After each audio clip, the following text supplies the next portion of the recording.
सुप्रभात बच्चों, कैसे हैं आप सभी। आज हम कक्षा छठी की तीसरी कविता पहली बूंद का अध्ययन करने जा रहे हैं। तो आप सब अपनी किताबें खोल लीजिए। चलिए अब हम कविता पढ़ते हैं। पहली बूंद। वह पावस का प्रथम दिवस जब पहली बूंद धरा पर आई। पावस मतलब वर्षा ऋतु।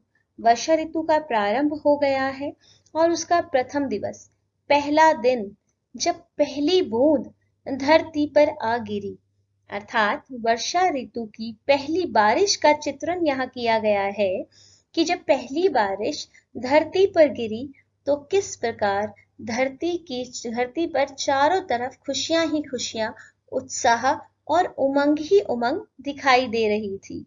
अंकुर फूट पड़ा धरती से, नव जीवन की ले अंगड़ाई। इन्होंने कहा कि धरती के अंदर जो बीज बोए गए थे, जब बारिश की पहली बूंद धरती पर गिरी तो उस अंकुर में से छोटा सा पौधा बाहर निकल पड़ा। क्योंकि आपको पता है कि जब हम फसल बोते हैं या किसी प्रकार के पौधे पर उगाए जाते हैं तो सबसे पहले उनके बीज डाले जाते हैं, और जब बीज डालते हैं तो उसमें से अंकुर फूटता है, एक छोटा सा पौधा बाहर निकलता है। तो इन्होंने कहा अंकुर फूट पड़ा धरती से, नव जीवन की ले अंगड़ाई, कि अंकुर जो है नवीन जीवन, नए जीवन की अंगड़ाई लेता हुआ धरती में से बाहर निकल गया। धरती के सूखे अधरों पर गिरी बूंद अमृत सी आकर। क्योंकि धरती बहुत सूखी हुई थी, धरती को बहुत समय से पानी नहीं मिला था, वो सूख गई थी।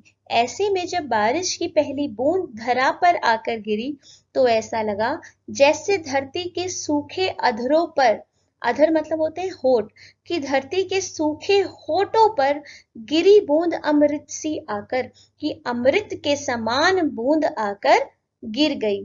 अर्थात धरती की प्यास बारिश की पहली बूंद ने बुझाई। वसुंधरा की रोमावली सी, हरी धूप पुलकी मुस्काई।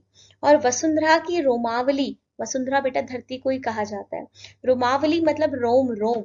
हरी धूप पलकी पुलकी मुस्काई।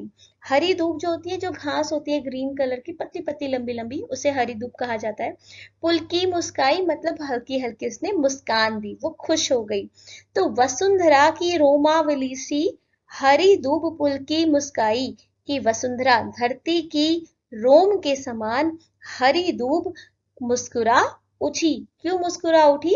जब बारिश की पहली बूंद धरती पर गिरी तो वसुंधरा भी मुस्कुरा उठी।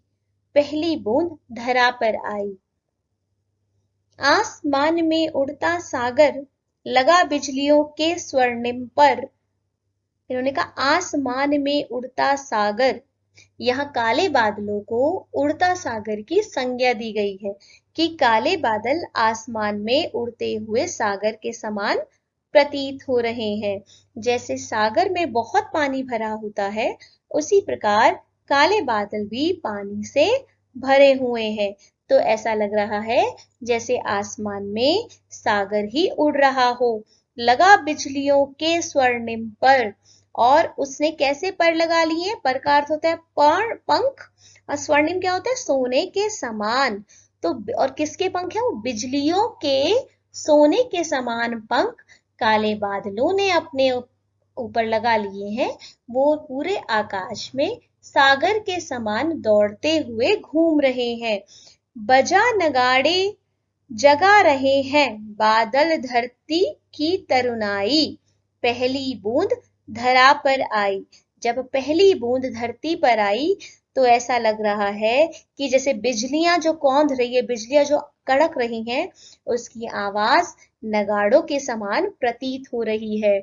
और ऐसा लग रहा है कि जैसे वो नगाड़े बजा रहे हैं, और जो धरती सोई हुई थी, जो सुस्त थी, जो सूखी हुई थी, उसमें नवीनता, तरुणाई का जन्म हो गया है। बजा नगाड़े जगा रहे हैं बादल धरती की तरुणाई। बादल नगाड़े बजाते हुए धरती में नवीनता का संचार कर रहे हैं। इस कविता में नव जीवन की कल्पना की गई है।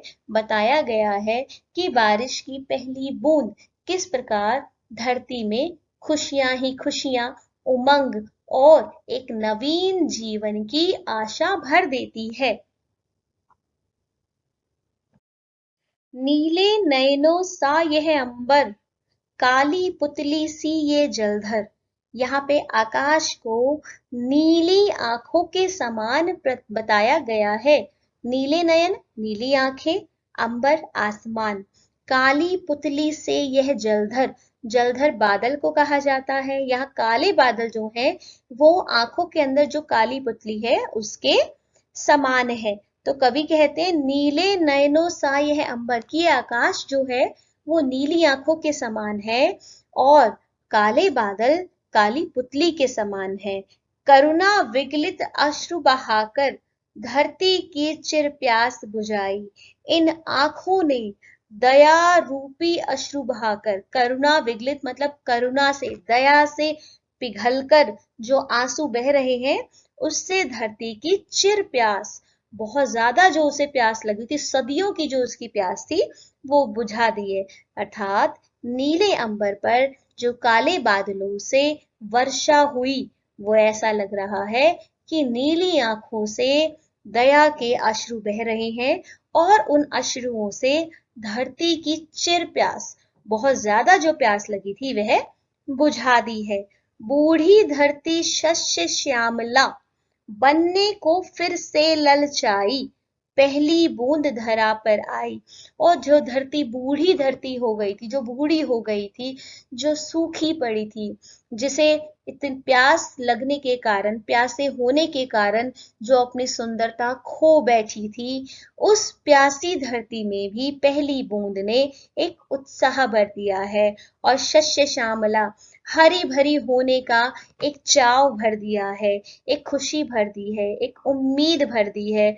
तो बूढ़ी धरती शस्य श्यामला बनने को फिर से ललचाई, कि उस बूढ़ी धरती में फिर से हरा भरा होने की एक लालसा, एक लालच उत्पन्न हो गया है।